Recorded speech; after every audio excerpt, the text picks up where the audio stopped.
Good evening everyone. I am Rohit studying in class 7 in Chrysalis High, Yelahanka.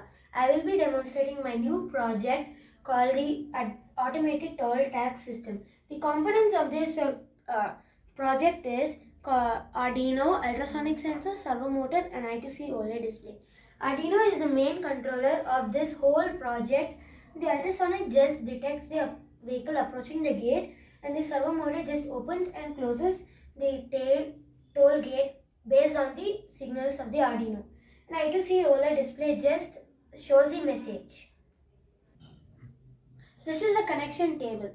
These are the connections where we have connected to the Arduino NANO. The ultrasonic sensor and the servo motor are connected to the digital pins, and OLED display is connected to analog pins. Next. This is a project flow chart. First, when the ultrasonic detects the vehicle approaching near the toll gate, it sends a signal to the NANO, which directly activates the servo motor to open the gate and allows the car to move forward. And it will just show the message through the OLED display.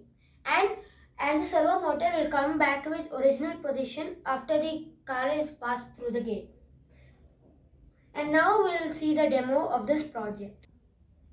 When the car is approaching the gate, the ultrasonic detects and activates the servo motor and open the gate, and the car passes through and the gate closes and it will display the message.